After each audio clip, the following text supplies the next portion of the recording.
So today in the show, I have a little bit of a departure from the norm. We're not going to be talking about multifamily investing, but since the multifamily market has kind of ground to a halt with the big, gap between buyers and sellers these days, a lot of investors are looking for alternative assets like car washes, RV parks, boat storage, RV storage, things of that nature. We have on today Dan Rogers, who is an expert in getting these kinds of business purchases financed. So Dan, welcome to the show. Awesome. Thank you so much, Jonathan, for bringing me on. And we've been talking about this for a long time, and I'm glad we finally got a chance to put on the books. Absolutely. So Dan, can you just tell everybody where you work and what your sort of job description is? Yeah. So I'm repping the gear today. I work at First Bank of the Lake, and unless you have worked with First Bank of the Lake, nobody's ever heard of us. We're about 3.5 years on the scene as a national 50-state SBA lender. We are a government guaranteed bank. So we're doing SBA loans, 7A, 504, and USDA loans, and also the combination of those things with new market tax credits. So that's our bank in a nutshell. We're going to go, generally speaking, across the country, coast to coast. I happen to live inside Tennessee, just outside Nashville, but we're placing loans all over the country. And so would you just tell everybody what you use a lot of acronyms? Oh, sure. SBA, 7 this, 8 that, USDA. We're sounding like Peyton Manning audibling here. So the SBA has is a section of the government underneath the financial department. And stands for what? SBA? Small Business, not association. A lot of people actually think it's a small business association. There's actually a small business association. It is the Small Business Administration.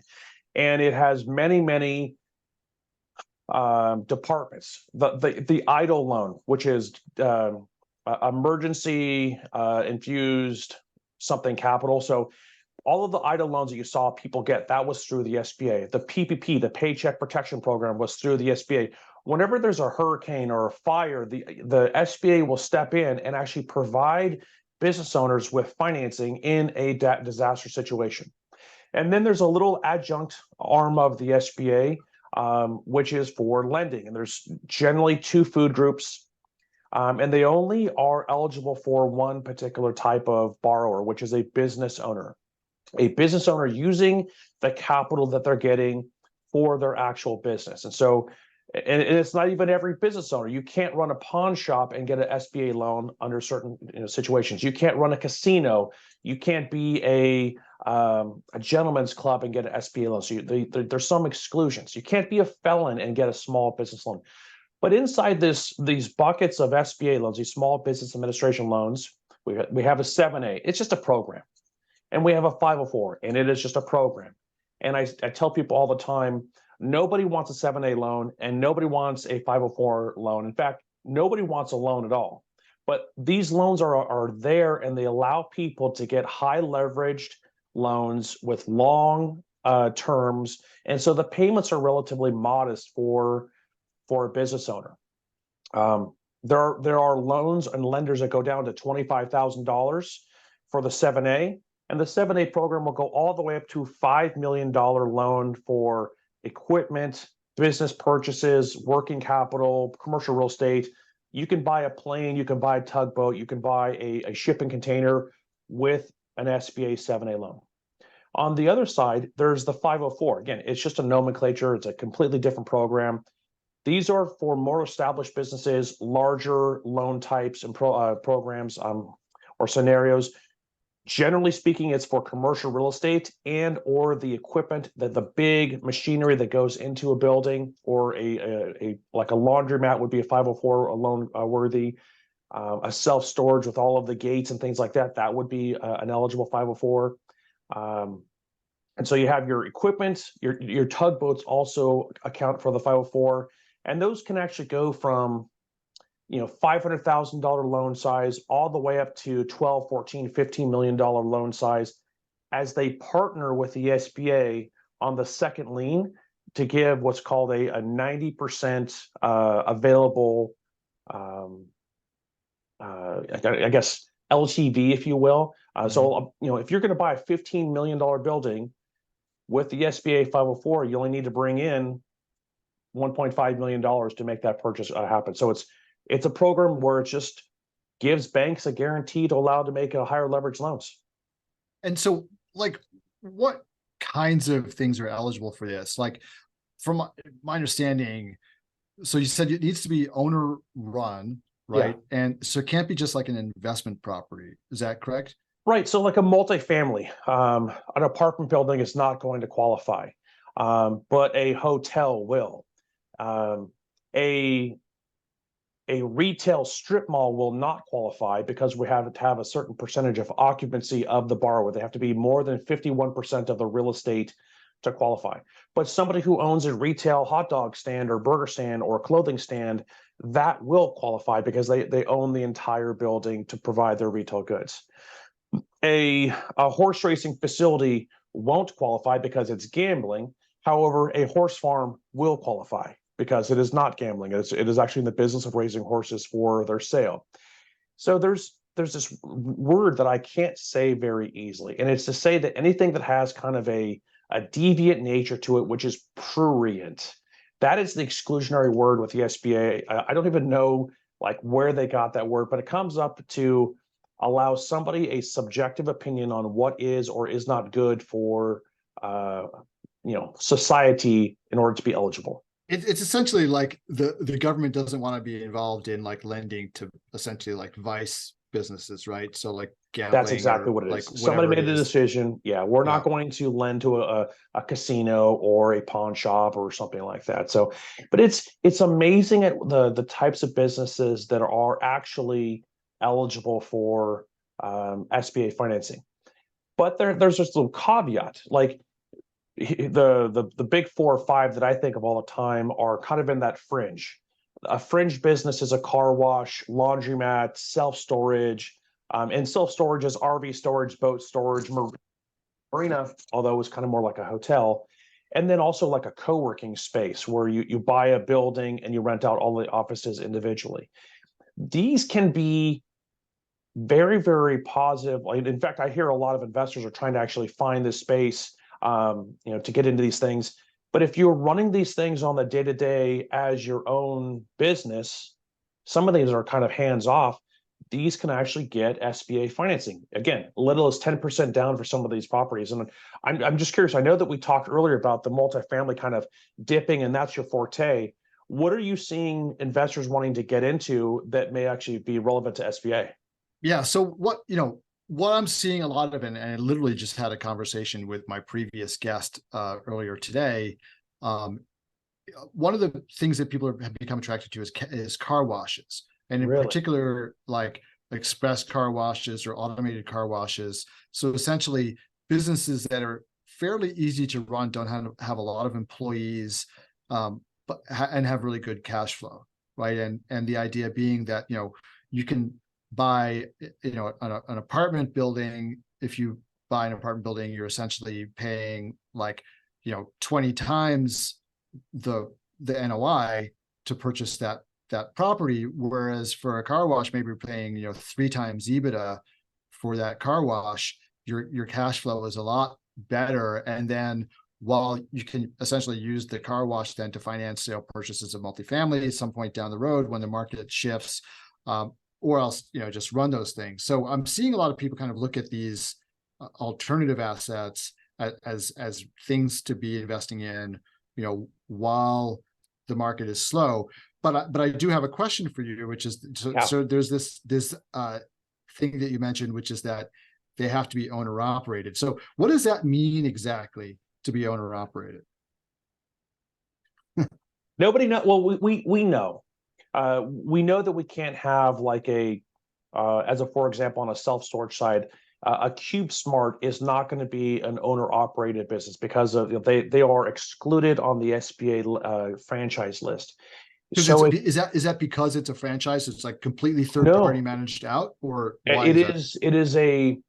is a franchise to agree, but it's more like an operating agreement. The SBA is incredibly friendly to franchises. In fact, my bank, we fund a couple $100 million, $250 million worth of franchise purchases for this year and last year. But at CubeSmart, they have so much actual technology that they're providing. They have so much actual control that they're controlling. Like they're going to control the pricing. They're going to control the all of the stuff that you put into one of their facilities. They're going to be like a McDonald's. You know, McDonald's is not going to be SBA eligible. And it's because they have so much control over the operation, it actually is then deemed to be passive.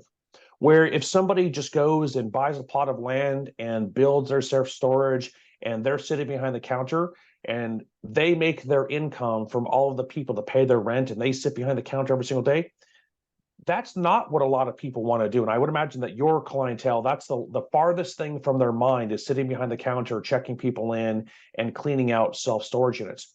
But there's this middle ground where the owner they've gone to like a Sonny's Car Wash University. And so they understand the inner workings of the car wash business. They've gone to a self-storage seminar over a weekend, and they really understand the ins and outs of self-storage. They've gone to a laundromat, university type of thing where they pay $5,000 to go to this thing for a week and they learn how to run a laundromat, because you need to be able to put in place the processes, the people, the procedures that make it look like you are truly the CEO of a company with employees and not sitting back just collecting a check. This passive, like not doing the work nature of some businesses does not work for the SBA. And that's exactly why, like an apartment, a property manager or an apartment owner who rents out an apartment might not talk to the person for 10 years.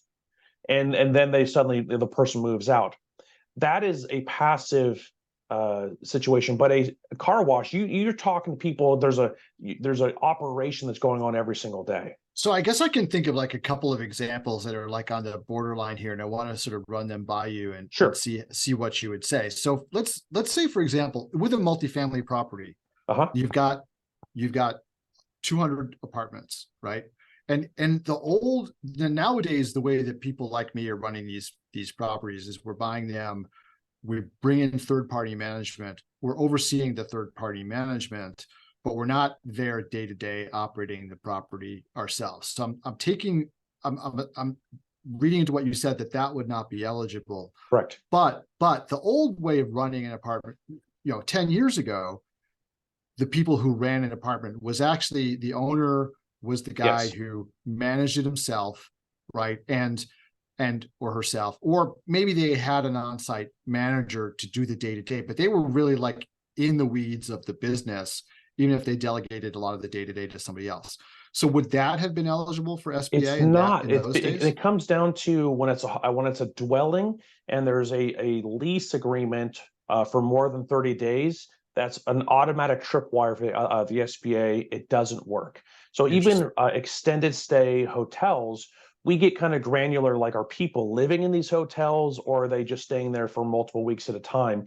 The SBA does not want to be in the business of lending to people who are in the multifamily space. So interesting. It's a bridge that nobody's ever going to cross. But maybe it's because there's also other government programs that will lend to that, right? That's so you've got Fannie, Freddie, whatever. So the SBA doesn't need to get into this. But now going back to like the car wash example, or the self-storage example, right? So obviously, if you've got like a CubeSmart that is basically running everything and you just own the real estate and they're sending you checks, like that's passive. But if you're the guy sitting behind the desk, like then that's an active business that you're running, and the SBA says, okay, for that. Now, what about somewhere in the middle where like you own it, but you have an employee on site who's actually the guy who's selling the units and collecting the rent, but you're overseeing him and you're kind of like overseeing the whole business, but you're not actually day to day. So so that's that fun, interesting, super wide, blotchy gray area. And a lot of people get in trouble when they in their write-up for their SBA loan, like, oh, I'm going to hire a management company and they're going to take care of everything. And you just have to say, hey, we need to reword this. You need to actually show that you had the experience that you could be the general manager if your general manager walked out. Like on an assisted living facility, right, as an example. Somebody just can't buy an assisted living facility unless they are licensed or unless they hire a general manager on a long-term contract and they have some sort of equity in there. So this middle ground for a couple of these industries, it allows for the provision for a business owner to run it for themselves. And as you get 2 and 3 and 5 and 7, it's no different than a Baskin Robbins or a Dunkin' Donuts or a Molly Maids. You can buy a Molly Maids with a franchise with a 7A loan. You can buy several Steak and Shakes with an SBA loan, and you're going to have a manager at each location. But there is some level of decision making and ownership that really and truly is you're operating the business to make it SBA eligible. And the car wash thing, it's if the car wash shuts down, is the owner going to be involved in the fixing of it, or is the owner involved in the call? Like, that's kind of a bad example, but this is not mailbox money. They don't want that. So I guess, I mean, just sort of like harping in on this car wash example, just because so many people are interested in this, is the test essentially like, if you're not hiring a third-party management company, right? You're not outsourcing the entire all the decision making to somebody else, but you have hired as your own employee a manager. That's the distinction right there. Yep. And if that person walks out, then you're the one who's out there trying to find his replacement, right? Or if something breaks, like, you're the one who's like picking up the phone, calling the vendors and saying, come in and fix it. Or, if the guy can't come in that day, you go and press the button to like start the machine. That's okay. But if you're just like completely hands off, I guess what I'm trying to understand like, what does operating a business mean? Because I could see like you could be through several layers of management.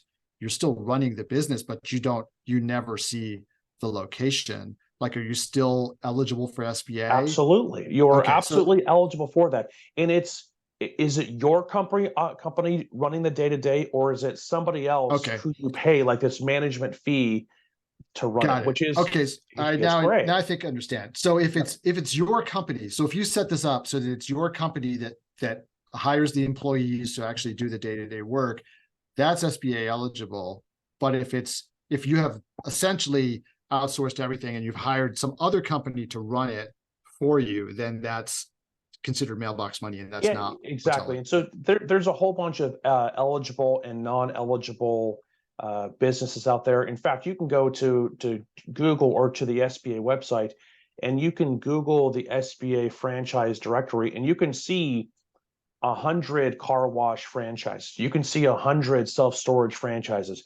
You can see,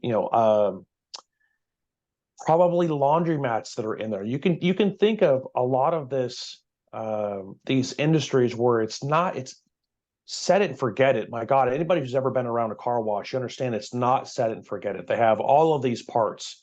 And for all of your people who are going to listen to this, go onto Facebook and join the group Talk Car Wash and see all the pictures of the parts that people say, hey, has anybody ever seen this little thing? This thing just fell off and now my machine won't run, but I don't know what it is. You're like, wow, that's way more complicated than it is. And somebody who is good with dirt and grime and kind of an industry that is, for lack of a better word or words, it's not built for everybody. Like, my wife is not going to want to run a car wash.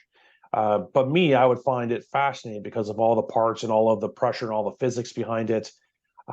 So it's just go get a good education in what it actually is, because anybody who's looking for just mailbox money, then just exclude SBA as a potential source of income or source of loans. Go get a management company. You'll probably make less money because the management fee will be a significant portion. That's your money that you're kind of giving away. But it's not bad. There's a lot of people who've gotten very, very wealthy with car washes. I have a deal on my desk right now. It's a very, very large car wash in Arizona. $6.5–7 million to build the thing, and when it's on and completed and run, the person will make $500,000 a year net. Like, that's real decent returns. That's the upside. I have another person I'm working with. It's a car wash in near Pasadena, one of the small towns near Pasadena. He opened it in late 2020, cost him 6.5 to build it. He has an SBA 7A loan for $5 million. He put in $1.5 million with an SBA loan, which has a variable rate. He signed at 5.5%, and now his interest rate is 10.5%. He called me the other day. He says, Dan, I was supposed to be making $18,000 to $20,000 per month. Last month, I made $100 a month because his SBA loan went up and up and up and up and up and up with prime. So a car wash is great. Understand the projections, understand the risks there, because you can only send so many cars through the tube on a day in a week. There's a throughput limitation. And if you get a loan that makes it impossible for you to have enough throughput to pay off the loan and make profit, you can be sitting there on a $6 million car wash making $100 a month. So does perils. That begs the question. So are SBA loans variable rate loans, or are there fixed rate options as well? Yes. No, maybe. So there are variable rate 7A, which is very, very common. There are fixed rate SBA 7A, which is not common. SBA 504 is fixed rate. That is very, very common. SBA 504, I've never heard of a variable 504, but I'm sure they're out there. So you have several different flavors depending on the strength of the deal, who the lender is, and like what is the pedigree of the actual borrower. And so let's just kind of go down this road of the car wash again. So let's just say you have a car wash, you're targeting, you're structured correctly. So it's not structured as a passive investment. You're going to be owning and running the company that runs the car wash.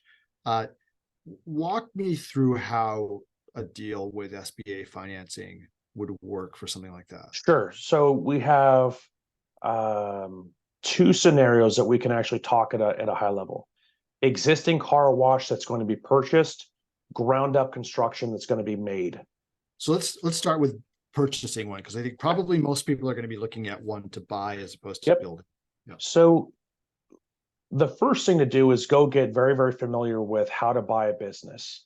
And the three variables that are going to be very, very important to the seller and to the buyer. There's EBITDA, which you talked about earlier. There's NOI, which is another derivative of that. There's seller's discretionary earnings. So you want to know what all three of those are, because the seller discretionary earnings, maybe his wife's cell phone bill is also run through the company. Maybe their second house is the company headquarters and it's run through the company. It's benefiting the owner of the building, but it's not necessarily showing up as EBITDA or net operating income. It's inside the seller's discretionary earnings. So once you are understanding of what each one is, how to derive them, what a good one is, what a bad one is, when you engage with a seller, you say, what are we going to be negotiating? EBITDA, NOI, seller's discretionary earnings, and just stay in that path, because you want to know what is actually documentable income or not documentable income. We want to buy documentable income. We don't want to buy undocumented income. If they didn't pay taxes on it, well, then they sure as hell, they shouldn't get paid on the sale of it either. You can have one or the other, in my professional opinion. A lot of sellers try and get both. So you're going to have to see the seller's financials, and you might see 10 car washes. And we're again, multifamily, if you have a seller who is hard and fast on a price and an interest rate that doesn't provide the right, reciprocity in terms of cap rate, then no transaction will happen when you're taking a look at the financials. The price has to be right and the loan has to be right. So seller financials, you're going to need to be a person who's capable of putting down probably 15% as a special use property, if not 20%. If this is your first one, this is a startup business, unless you're buying the business and you're also buying the real estate for a car wash. So look at somewhere between 15% and 20% down, and think about 20 to 25% of the total purchase cost that you should have available in cash, whether it's a home equity line of credit, you get some investors involved, you've got liquid stock accounts, you've got an IRA that you can actually have a Rob's account on and actually have access to the money. Because if it's on $1 million property and it's $150,000 down and you've got 160 in the bank and that's it, nobody's going to provide you that loan because you're just not liquid enough. And a lot of people run into that issue like, well, I have enough for the down payment. Well, you're still going to need to recover payroll and run the thing before it really gets off the ground and has traction. So on those things, when it comes to the evaluation of a car wash as a purchase, really get into the numbers around the maintenance. Like, how much are they spending to do the maintenance? How long has that equipment been in there, and is it due for a complete refresh? Some of the equipment in some of these car washes could be $200,000, $300,000, $400,000, depending on the exact style and type of car wash, because there's more than one style of car wash out there. So become an expert in the field, along with your review of the financials, having your own financial house in order, and being liquid enough to go buy one of these things, getting it prepared. Make sure in your own taxes that you're actually showing profitability in your own taxes. If you have like a 200, 300, 400,000 a year salary or income from your other company or your other assets or your other rental properties, but you're making $19 a year because of all your write-offs, you become somebody who's like you're not really making that much money. So have an evaluation of that.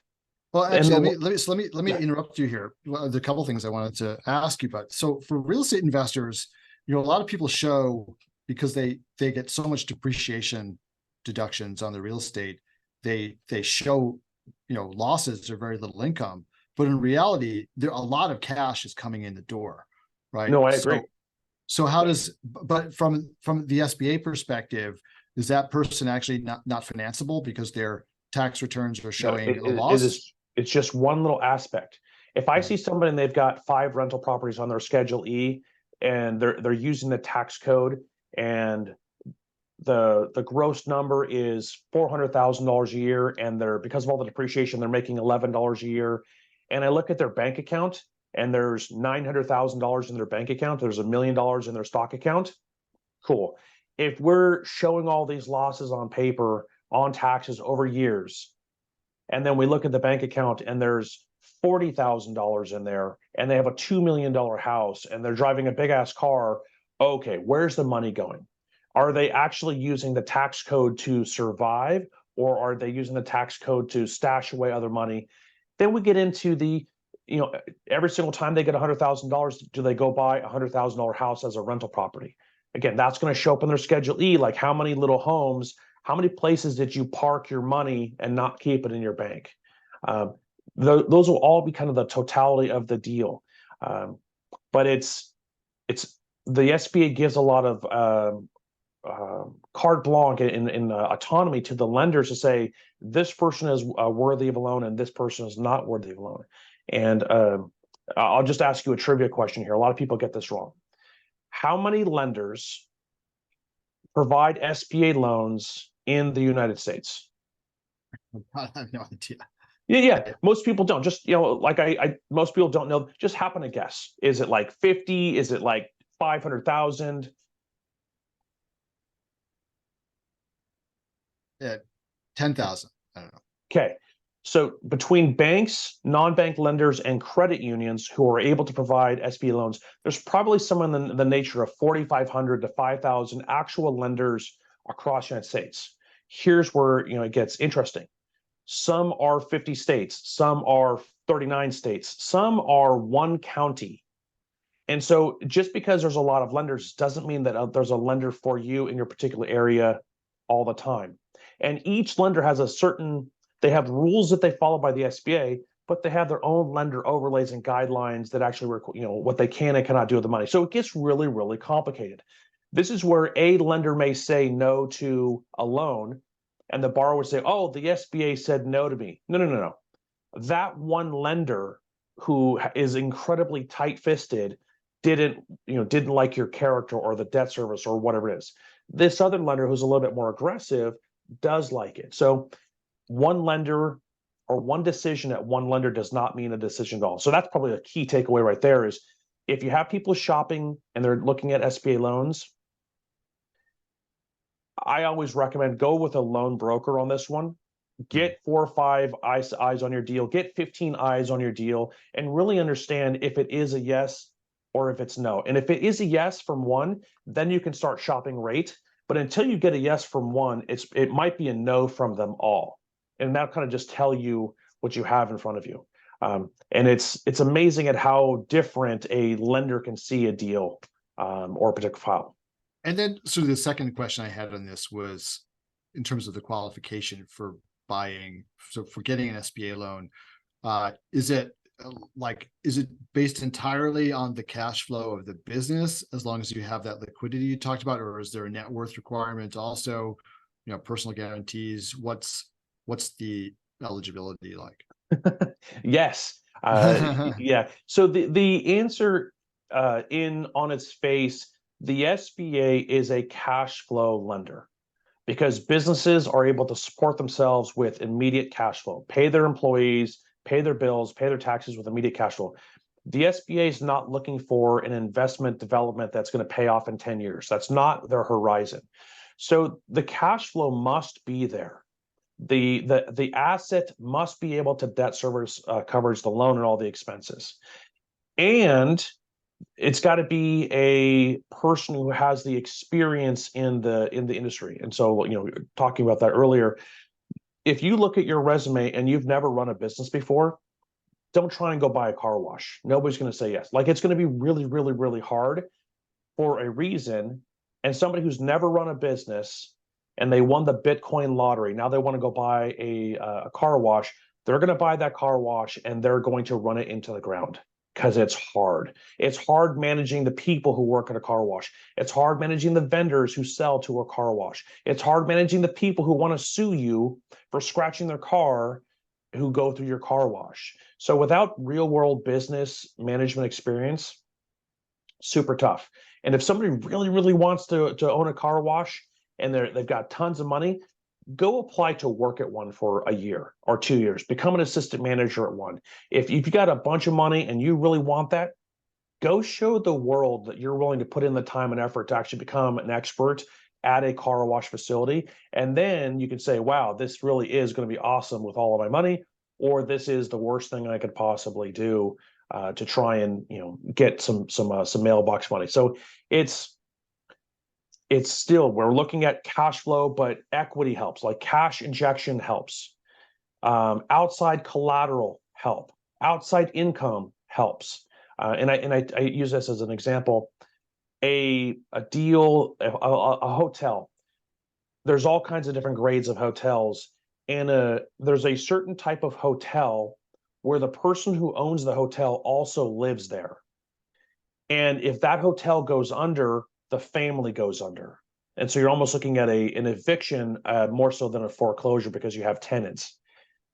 Versus a person who has 6 hotels and they have a very, very nice house and they've got 4 rental properties and they're part investors in these other businesses. Like, that person has got outside income.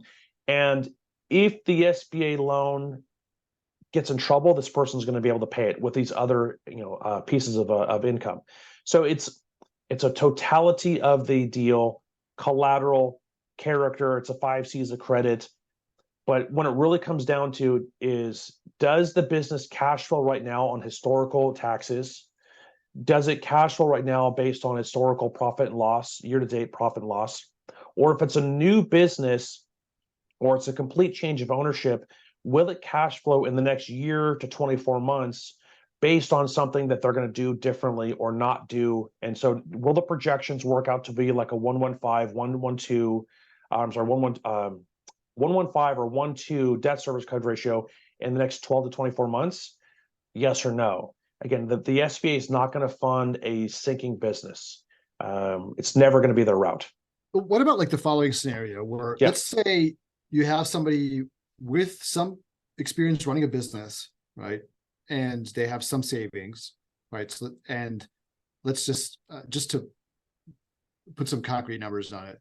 Okay, so let's just say person X, they've run a small business. They now found a really good deal to buy, somebody died, so the family's selling it cheap, whatever it is, right? So it's a really good deal, but it's like bigger than something they've run before. And let's just say it's $1 million to buy. They have 150 to put down. They've got another 150 in the bank in cash to like fund operations in the first year. But like their net worth is like, $500,000, and it's going to cost $1 million to, they're going to need 7,850 to buy it. Like, is that person somebody that you would lend to, or not, because they don't have the net worth? Like in real estate, it's always like you got to have a net worth equal to the size of the loan or better. Yeah, In no, SBA, you don't have to. it's because the business is going to pay for the loan. Yeah. Well, in And so, multifamily it would too, but the but lenders it's, still want that. yeah, because Yeah. multifamily to some degree is to allow, and this is I heard this isn't my saying, but I heard this. It's allowed rich people to get richer. Like it's not allowing poor people to get into multifamily to then create wealth. That's not what it is. So with SBA though, you can walk into a business and buy it. If you are the general manager of the car wash and you've got $25,000 in your bank account and you rent your house, and your wife is a teacher and she makes 50 grand a year, and you are making 45 grand a year as the general manager of this big car wash, and the owner comes to you and says, hey, we're going to sell, you need to go get $1 million loan, or we're going to sell to you for $1 million. That person goes to the SBA and says, hey, I want to buy this thing. I'm the general manager. It's not a startup. It's kind of a rent replacement, if you will, in terms of management. I've got 50 grand from my uncle. The seller's going to give me 50 grand. I need a loan, and the SBA will look at the cash flow, and they will approve that loan. Interesting. Okay. And so, same thing for restaurants. Same things for general, like an office warehouse. Same thing for a manufacturing business, where somebody can almost do like an ESOP and take over the business because they're in the business.